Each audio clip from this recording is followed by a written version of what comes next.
Palmas Reales, Iglesia Bíblica Bautista, perfeccionando tu vida con la palabra de Dios.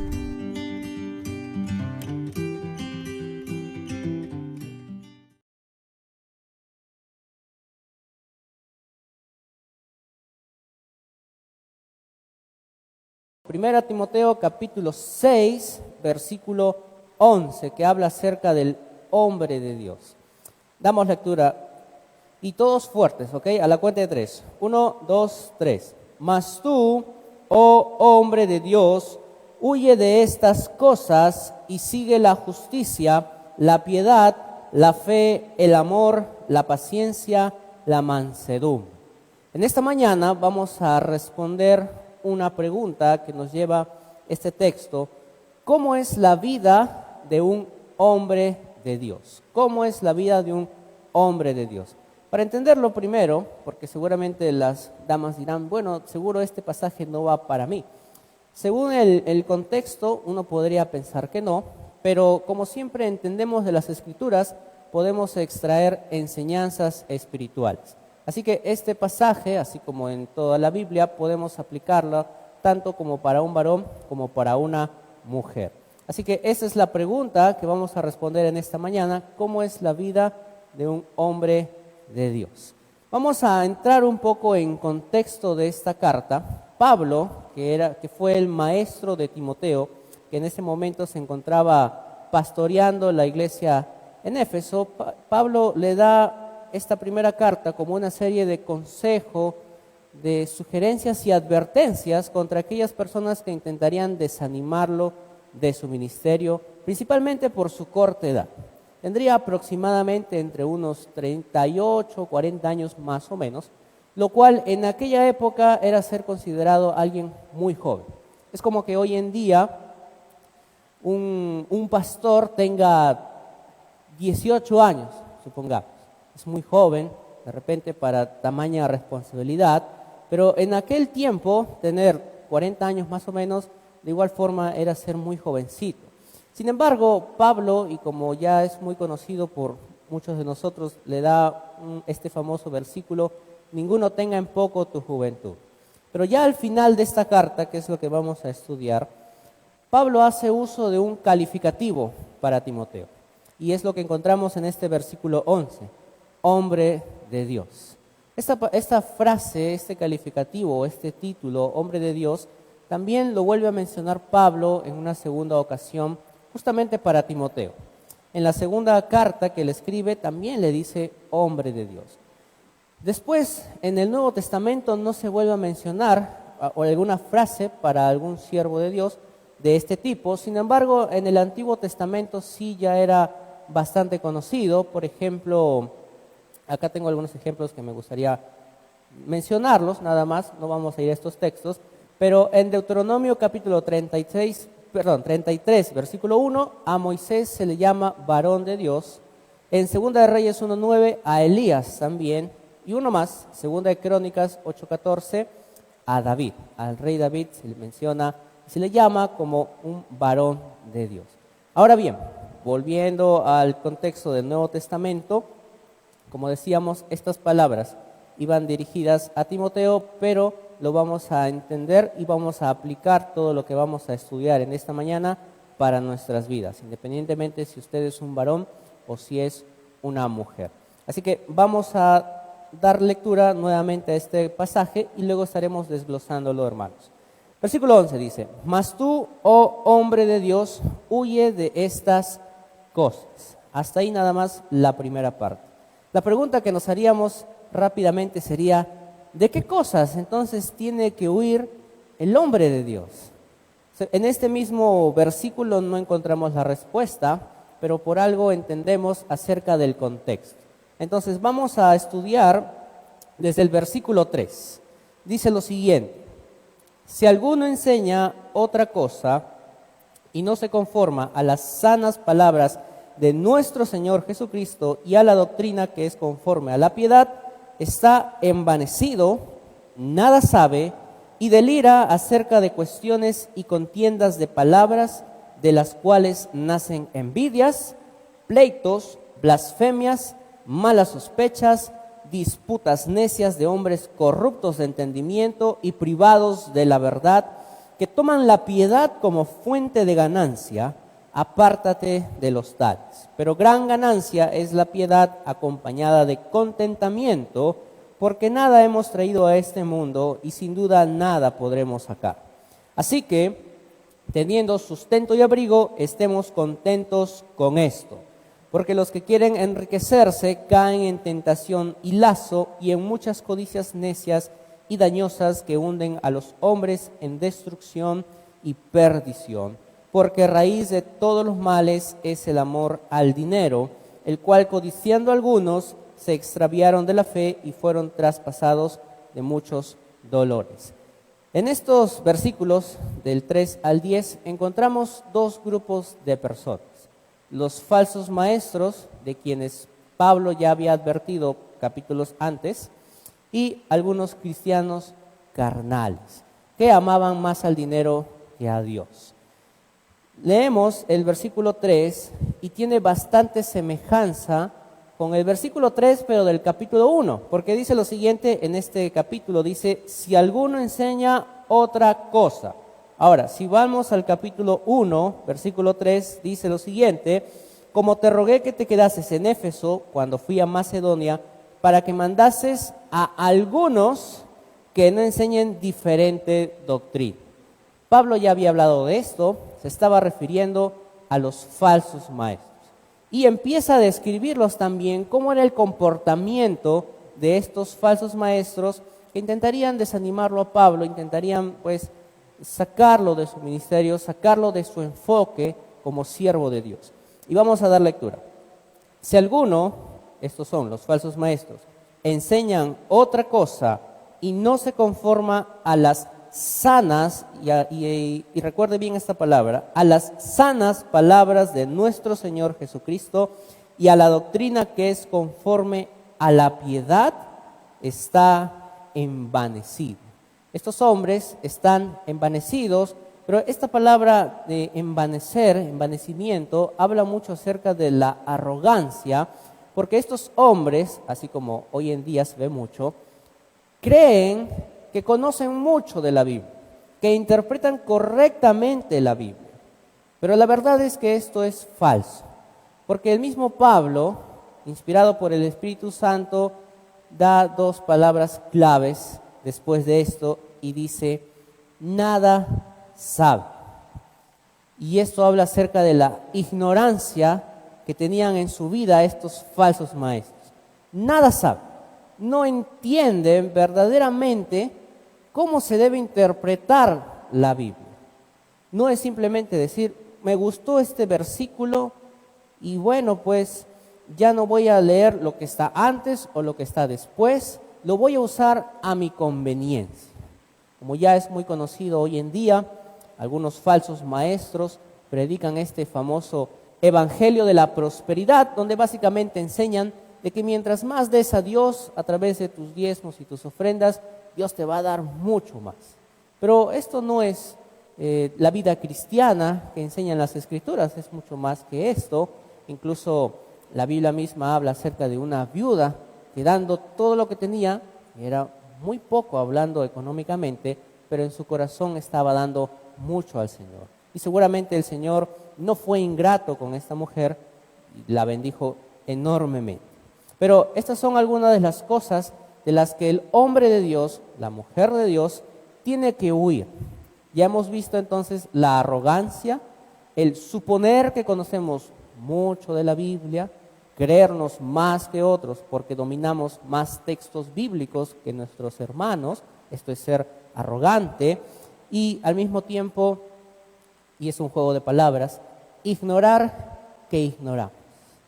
Muchos ignoran que ignoran las Escrituras, y esto es arrogancia. Ahora, seguimos en el versículo 4, y delira acerca de cuestiones y contiendas de palabras. Esta palabra delirar es bastante interesante porque no habla solo como hoy en día se entendería el delirio como una locura o un trastorno en la mente, sino está hablando acerca de que estos hombres están enfermos.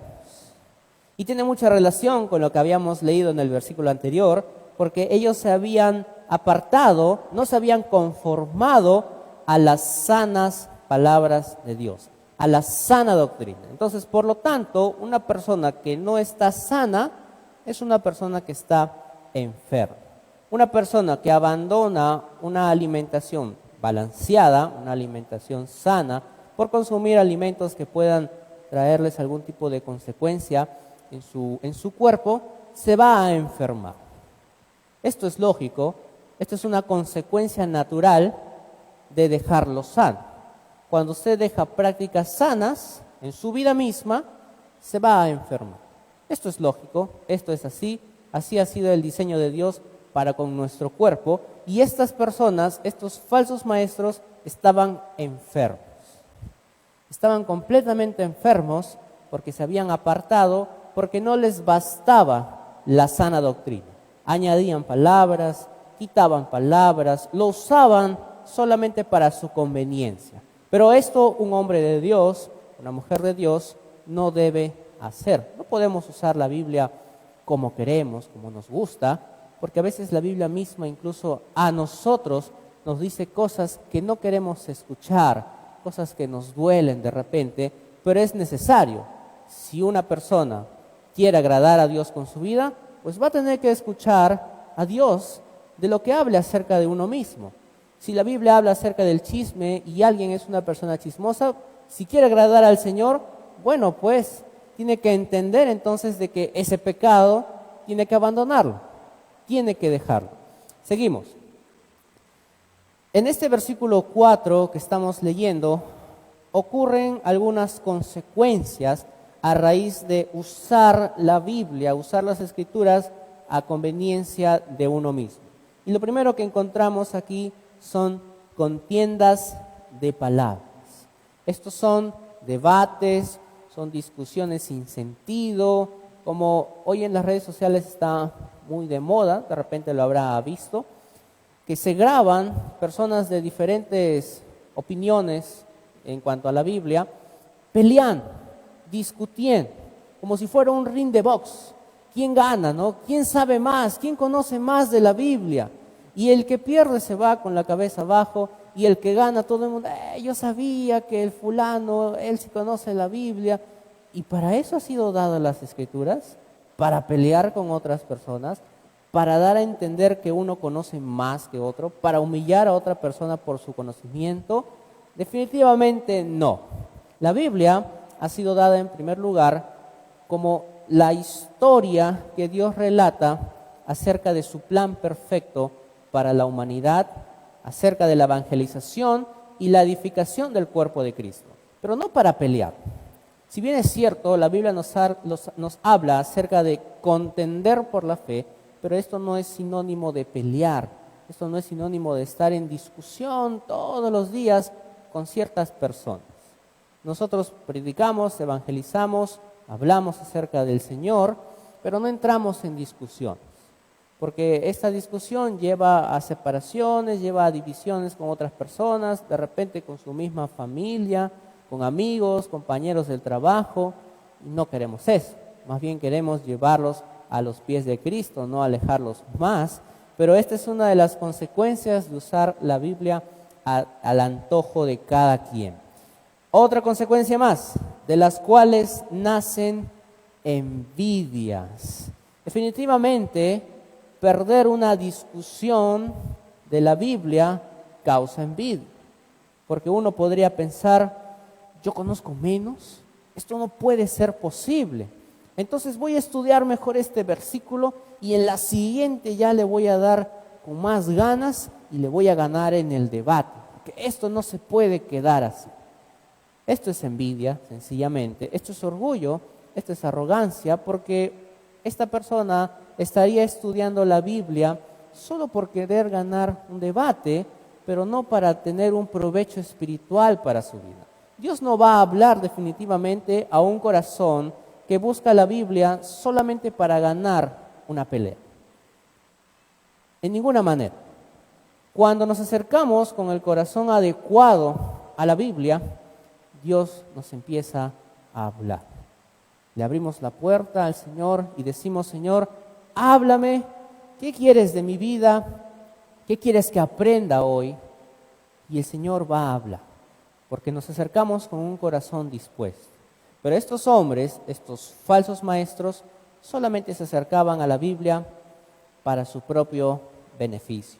Otra consecuencia más, las blasfemias. Usted sabe lo que son las blasfemias. Jesucristo mismo dijeron que él hablaba blasfemias porque decía de sí mismo que él era Dios. Y estos maestros judíos decían blasfemia y se rasgaban las vestiduras diciendo, este hombre miente, ¿cómo va a decir que es Dios? Bueno, en este caso, Pablo menciona nuevamente la palabra blasfemias, pero en el contexto de estos falsos maestros, porque están ofendiendo, están hablando mal acerca de otras personas. Allá en la obra donde estamos apoyando junto con otros hermanos, hay otro grupo de personas que también asisten a una iglesia X, que bueno, básicamente dicen, porque hay hermanas de aquí que van allá a apoyar, y dicen que usar jean es un asunto del diablo. Y por lo tanto no deberían ir a la iglesia. Mientras no usen un tipo de ropa determinado, entonces esto es del diablo, esto es pecaminoso. Están hablando, bueno, cosas sin sentido, pero a las finales cada quien se tiene que enfocar en hablar correctamente la palabra de Dios. No entramos en discusiones acerca de si nos vestimos con esta marca de ropa o otra marca de ropa, si es una marca cristiana o una marca X. Son cosas que de verdad no valen la pena perder nuestro tiempo discutiendo de estos asuntos. Otro más, malas sospechas. Esto es como hoy en día se conocería como estar a la defensiva. Cuando alguien está a la defensiva, siempre piensa que la otra persona lo va a atacar. Siempre está así. A ver, dime y yo te contesto. Eso es estar a la defensiva. Y estos falsos maestros estaban a la defensiva. Se acercaba a alguien y de repente pensaban, seguro viene para discutir otra vez. Ya sé lo que le voy a decir. Apenas llegue, le voy a decir estas cosas. Bueno, un hombre de Dios, una mujer de Dios, no puede andar por la vida estando a la defensiva, pensando que el prójimo, la otra persona, un familiar, un compañero u otro hermano, lo va a ofender. Por algo será, de repente estará ocultando algo, de repente hay un pecado que no lo quiere contar a nadie y pensará pues que cuando alguien está exponiendo la Biblia y habla de cierto pecado, dirá, seguramente están hablando de mí. ¿Cómo se habrá enterado el pastor? ¿Cómo se habrá enterado el hermano? No estamos hablando de nadie en especial. La Biblia no está hecha para atacar a otras personas. No debería ser así. El Espíritu Santo no obraría con poder en un hombre que usa la Biblia para atacar a ciertas personas de manera específica, pero estos hombres siempre andaban a la defensiva. Cada vez que mencionaban algo decían, ¿estás hablando de mí? Cuidado, esto es estar a la defensiva. Y unos más, disputas necias de hombres corruptos de entendimiento, estamos en el versículo 5, disputas necias de hombres corruptos de entendimiento y privados de la verdad, que toman la piedad como fuente de ganancia. Apártate de los tales. Apártate de los tales. Estos hombres, estos falsos maestros, estaban usando la Biblia para su propio beneficio, su propia ganancia, y aquí está hablando de dinero, porque si luego lo vamos a hacer, estaremos leyendo los siguientes versículos, Pablo habla explícitamente acerca del dinero, o como en el texto original se refiere a la plata, el dinero. Estos hombres, por querer ganar más, no enseñan algunos pasajes, enseñan solo lo que les conviene, lo que les gusta, lo que les llama la atención, hacen shows. Como una vez vi y me pareció bastante gracioso, porque decían, pastor, con el poder de Dios le hizo crecer el brazo a una mujer y supuestamente tenía un brazo más largo que otro, pero la cámara empieza a moverse así y el brazo empieza a emparejarse y son del mismo tamaño. Pero esto es puro show y la gente aplaudiendo, gloria a Dios! Y estos pastores, sí, hay poder de Dios, entonces echa tu ofrenda si quieres ver más poder de Dios. Y esto es engañar a la gente. Estos falsos maestros engañaban a la gente y Timoteo tenía que lidiar con esto. Imagínese usted, varón, siendo pastor de una iglesia y que a unas cuadras nada más hay otro lugar donde están falsos maestros enseñando falsa doctrina. Usted tiene que lidiar con esto.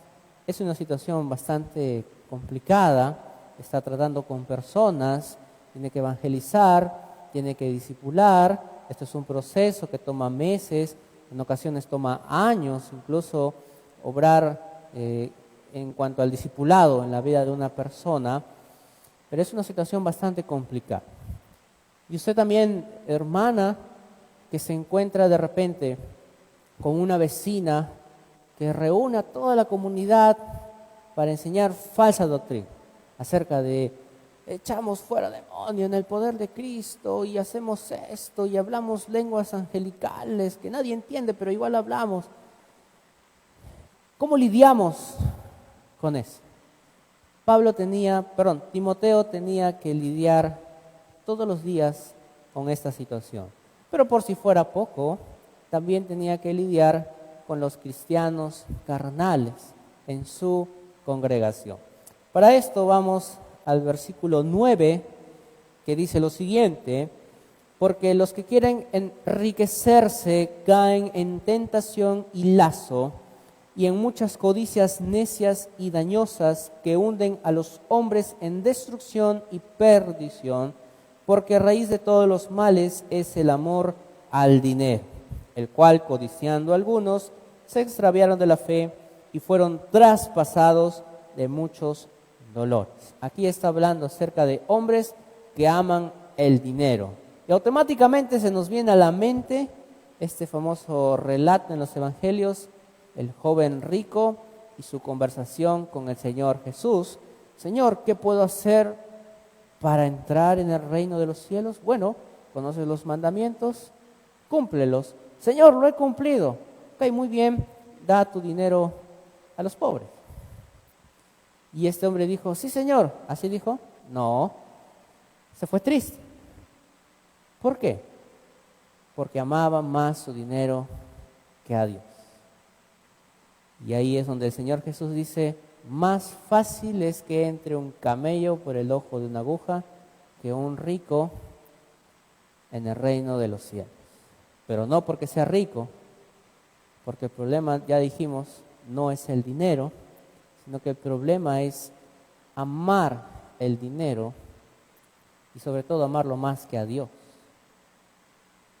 Un hombre de Dios ama más a su Dios que a cualquier otra cosa de este mundo. ¿Qué ama más usted? ¿Su trabajo? ¿Su dinero? ¿Su propia familia incluso? Hay personas que dicen, tengo que pasar tiempo de calidad con mi familia. Y el único día que me queda para hacerlo es el domingo.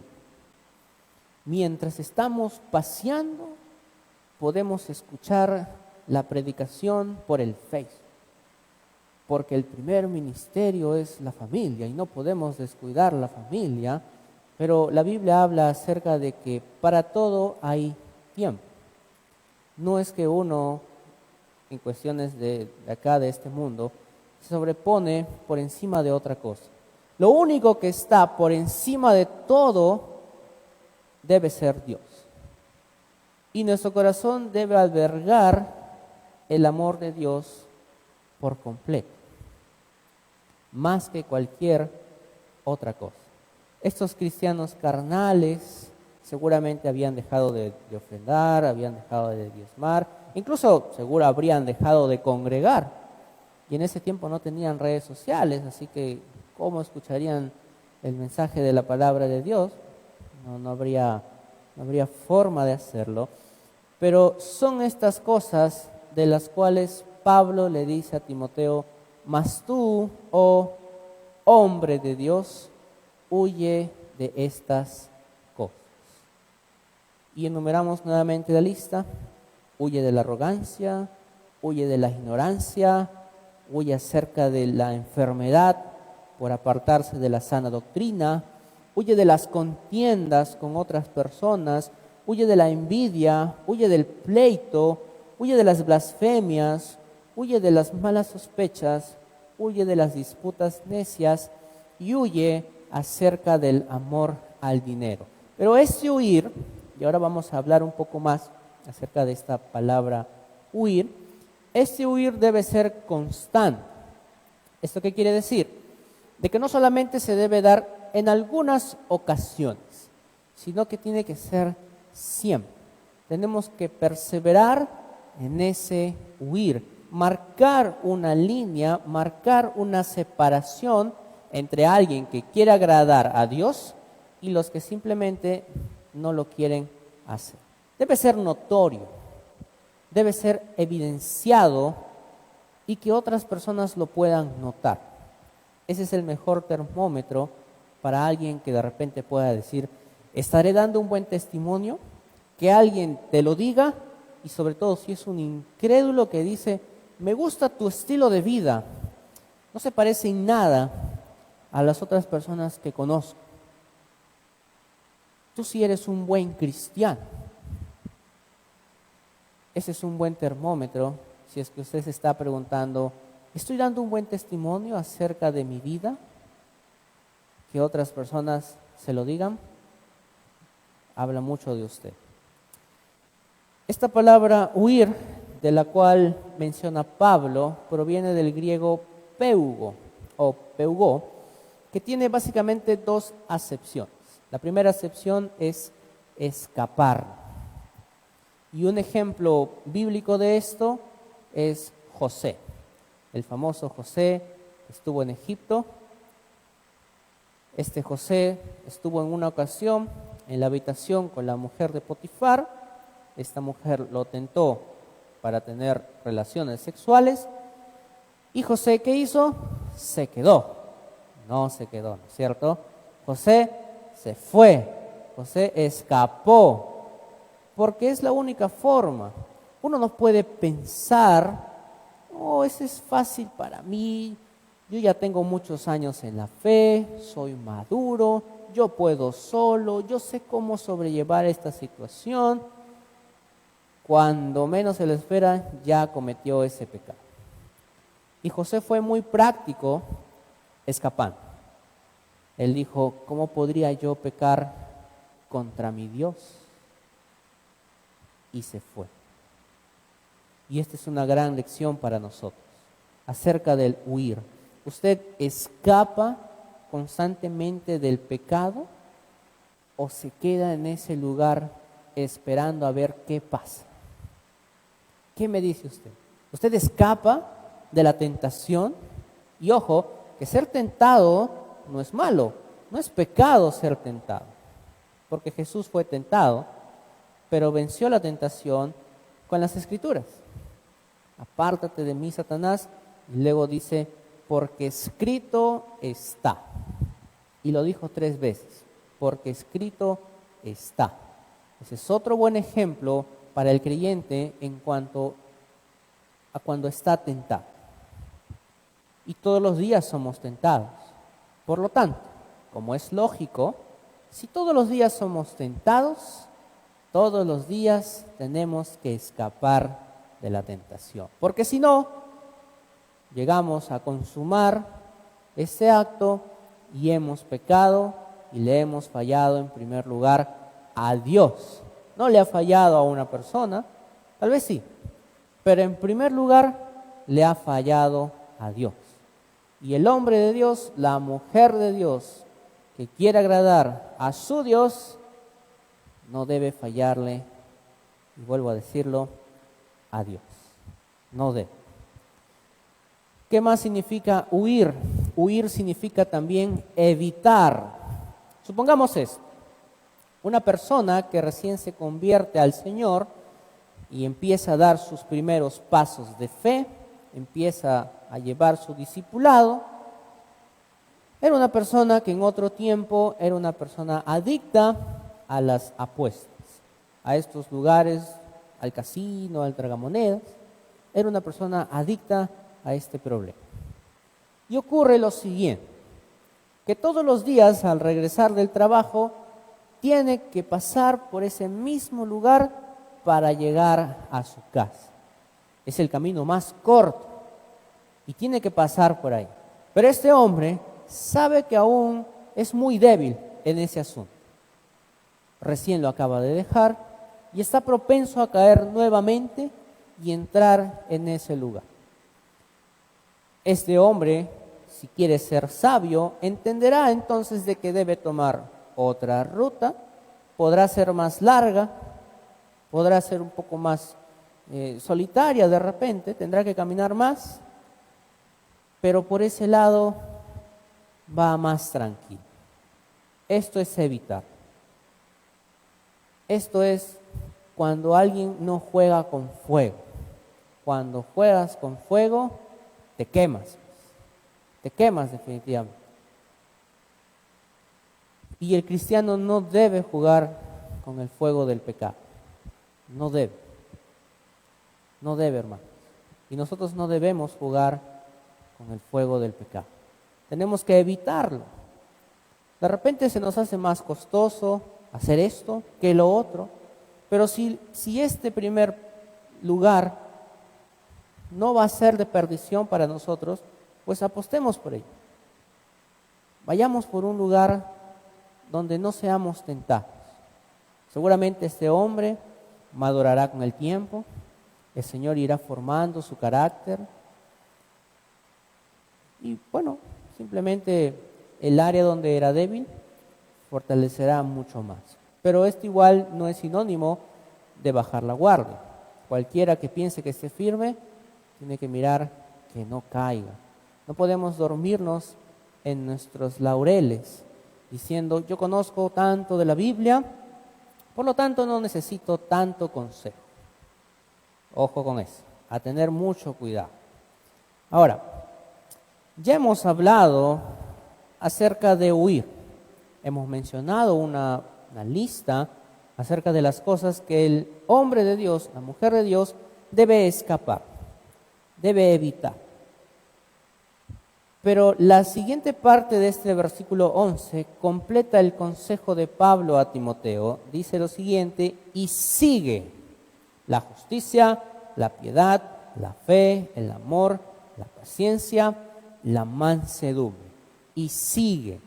Y esto es clave porque un aislamiento es solamente una consecuencia de haberse alejado de algo y no seguir otra cosa. Cuando usted decide alejarse de algo, pero no apuntamos a nada, simplemente nos estamos aislando del mundo.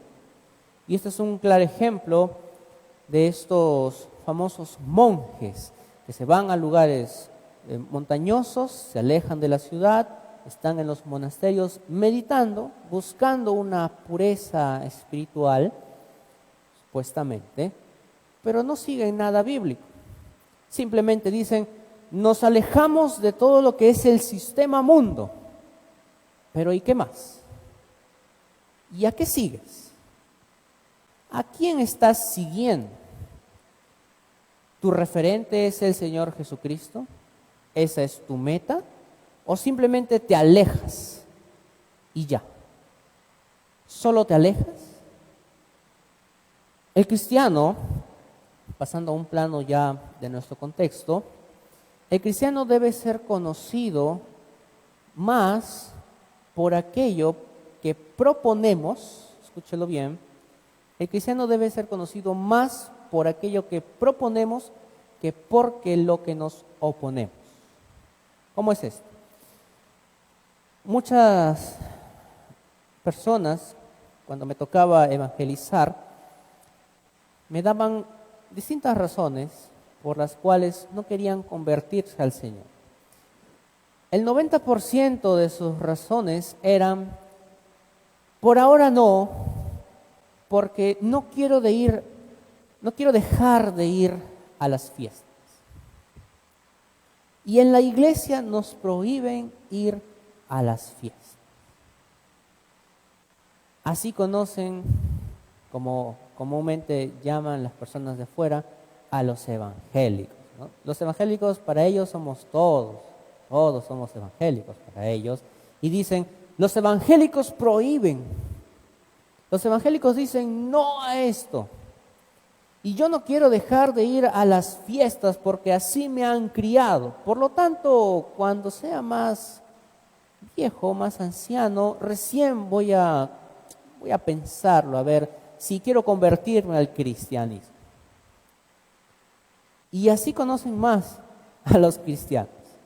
Ocurrió una anécdota bastante peculiar, y aquí hay algunos hermanos que vamos a la obra en Río Seco. En una ocasión llegó una niña entre 11 a 12 años, llegó de la nada y dijo: hermano, buenos días, ¿cómo estás? Muy bien, ¿puedo empezar a venir acá a su iglesia, a la reunión de niños? Claro, por supuesto, estás bienvenida. Sí, lo que pasa es que en el otro lugar me han dicho que no vaya. ¿Ah, sí? ¿Por qué? Lo que pasa es que allá me han dicho de que yo no debo usar shorts cortos, que tengo que ir con falda o con vestido, hasta los talones. Si no, no puedo entrar. Y esta niña hizo una pregunta interesante. Me dijo: ¿acá prohíben entrar con short? ¿Qué hubiera respondido usted? No, ¿no es cierto? Porque el problema no es la ropa. El problema es el corazón. Le dijimos, por supuesto que no. Ven. Y entró y se quedó la joven.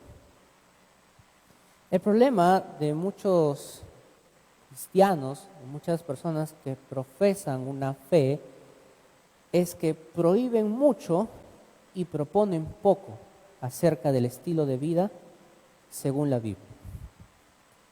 Querer decirle a una persona joven como esta niña, diciéndole: tú no debes usar short porque eso es pecado, estás proveyendo para la carne.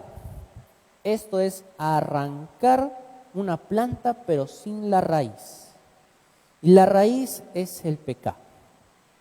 ¿Cómo comienza todo? Primero, hablándole del Evangelio, y en el discipulado, conforme vaya creciendo espiritualmente, entenderá de que los cristianos deben vestirse con pudor.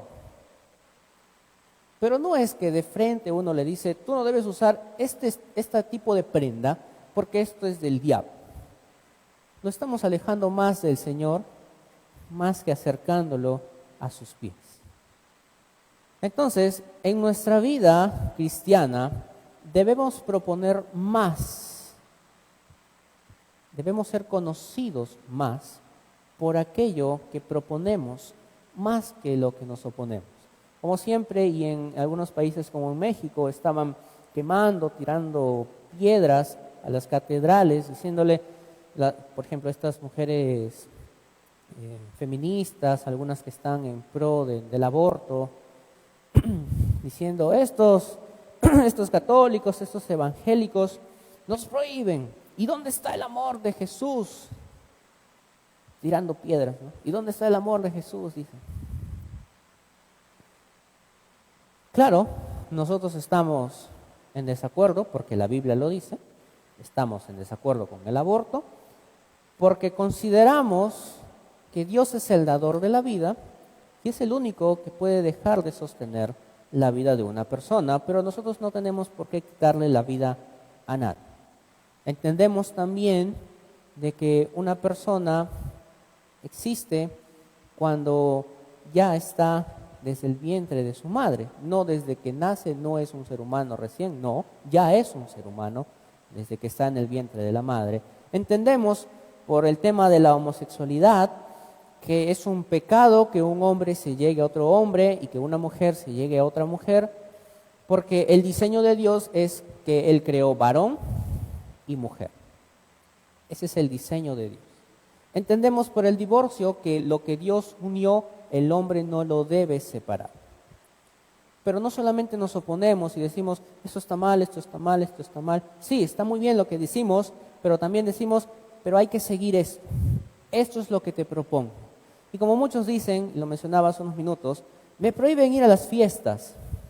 Y a mí me causa un poco de gracia cuando alguien me dice, no, lo que pasa es que en tu iglesia es aburrido, no hacen fiestas.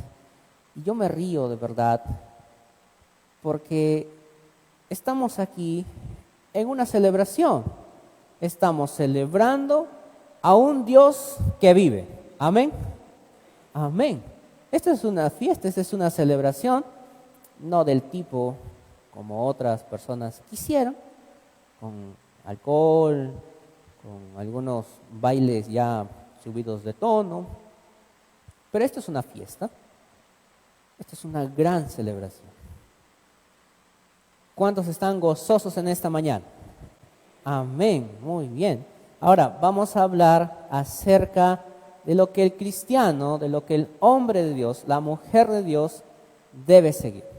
En primer lugar, dice lo siguiente, y sigue la justicia, y sigue la justicia. Este seguir, así que el huir, así como el huir que es constante, el seguir también tiene que ser constante. Recordemos que estamos en una carrera, la carrera de la fe.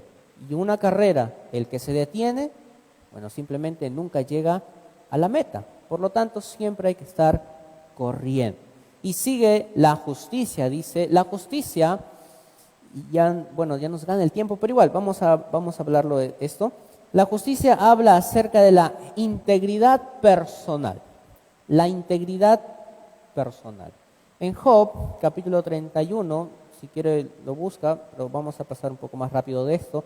Habla acerca, Job dice, péseme en balanzas de justicia y conocerá mi integridad. La integridad personal lo mide el Señor Jesucristo a través de las Escrituras. Usted quiere ser una persona justa, una persona que vive haciendo justicia. Bueno, leamos, estudiemos, busquemos más al Señor en su palabra. La piedad, y sigue la piedad. La piedad habla acerca de una santidad que es practicada.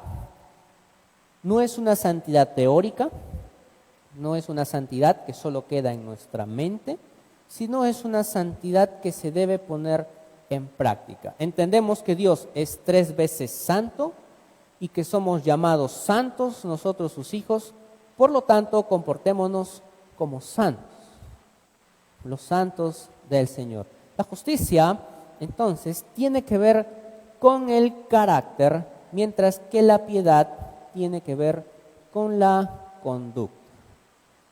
Tu carácter tiene que ser evidenciado mediante tu conducta. ¿Cómo nos estamos conduciendo en este mundo? ¿Cómo nos conocen las personas que nos rodean? Tercero, la fe. Pero esta fe se traduce mejor como fidelidad. Esto nos lleva a pensar en cuán fieles somos al Señor. ¿Estamos asistiendo fielmente a la iglesia? ¿Estamos dando fielmente al Señor? ¿Estamos siendo fieles en nuestro testimonio en el trabajo, en nuestro centro de estudios? ¿Estamos siendo fieles al Señor? Para pensar. Cuarto, el amor. Y aquí Pablo le dedicó un pasaje completo en 1 Corintios 13 acerca del amor. Esto es un amor ágape que se sacrifica por el bien de los demás. El amor verdadero busca dar y no ganar. Como Pablo lo explicaba en este pasaje que mencionaba, 1 Corintios 13, él habla acerca del amor, pero el contexto es en cuanto algunos corintios pensaban que ciertos dones eran mejores que otros. Por ejemplo, ahí Pablo dice, el amor no es jactancioso. ¿Por qué te jactas de ciertos dones si todos somos parte del cuerpo de Cristo? Más bien ama y ministra conforme a la gracia que el Señor ha dado a tu vida, ministra a otros. Y si todos ministráramos a cada quien, hermano, creceríamos mucho en el Señor si todos entendiéramos nuestro rol como ministros. Si todos habláramos palabra de Dios, si todos buscáramos dar antes que recibir, creceríamos mucho más. Tendríamos mucho mayor amor por los incrédulos. Ya ni habrían ni 3 cultos, habrían 4 cultos por tantas almas ganadas. Evangelizar, por ejemplo, es una muestra de amor.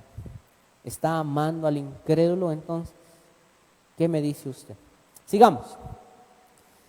Después del amor viene la paciencia, pero esta paciencia tiene que ver con el perseverar.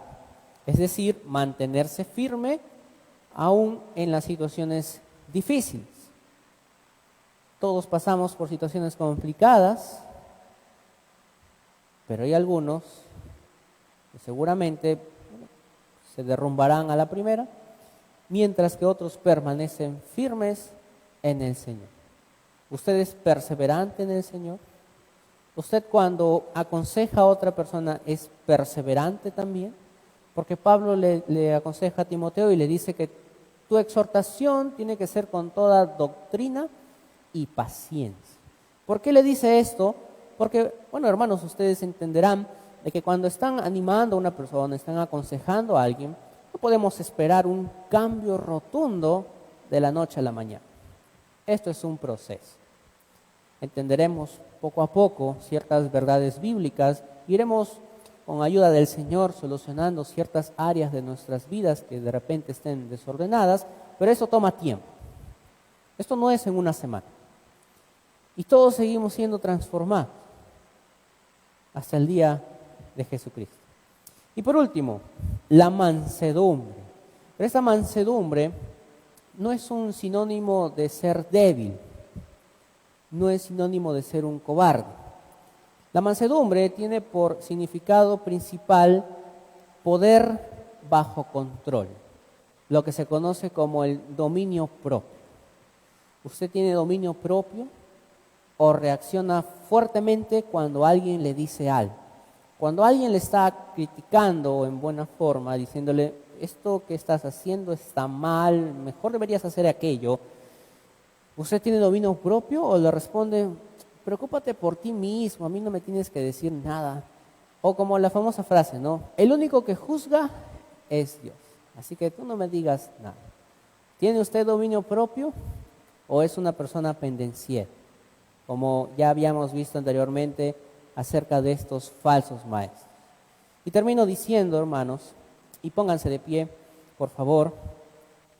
Termino diciendo, la mujer y el hombre que desea agradar a Dios debe hacer 2 cosas. Huir constantemente del pecado y seguir constantemente las buenas prácticas dignas de un hijo de Dios. Usted es un hijo de Dios, por lo tanto, hay que comportarse a la altura. Somos hijos del Rey de Reyes, Señor de Señores, el que gobierna todo el universo. Tenemos que comportarnos como es digno del Señor. Oremos, hermanos.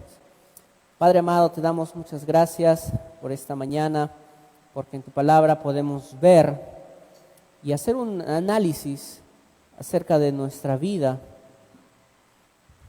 acerca de cosas de las cuales tenemos que huir, tenemos que escapar, tenemos que evitar, no jugando con el fuego del pecado, pensando que somos suficientemente buenos o maduros para poder sobrellevar esa situación, sino que dependemos totalmente de tu gracia, Señor. Somos débiles, pero tú nos fortaleces. Y gloria a ti por eso, Señor. Y mientras que estamos en esta carrera de la fe, huyendo o escapando, Señor, debemos perseguir aquello que dé gloria a tu nombre. Aquello que dé honra, Señor, a ti. Aquello que es de provecho espiritual para nosotros. La justicia, la fe, el amor, la mansedumbre, Señor, tantas cosas que tu palabra nos invita a hacer, y que muchas veces por causas del pecado, Señor, nos desviamos. Nos desviamos, andamos conforme a nuestra sabiduría, conforme a nuestras fuerzas, conforme a nuestro criterio, y cuando nos damos cuenta, estamos embarrados, Señor, del pecado. Padre, te pido, Señor, por cada uno de nosotros. Ayúdanos, Padre. Ayúdanos, que tu palabra haga efecto en nuestros corazones. Que cuando te busquemos en oración, Señor, tengamos un corazón contrito, tengamos un corazón humillado, Señor. Que reconozca sus faltas, que reconozca sus pecados, y que no solamente busquemos ser justificados. No busquemos una justificación o una excusa, sino que en nuestro corazón haya arrepentimiento genuino, Señor. Y que anhelemos más amarte, Señor. Porque el amor echa fuera todo temor, porque el amor sana heridas, porque en tu amor nos diste vida a nosotros. Señor, confiamos en que esto es palabra tuya, son tus promesas, y hay bendiciones para aquellos que deciden llevar una vida digna delante de ti. Gracias te damos por el mensaje de tu palabra en esta mañana, en el nombre de Jesucristo. Amén.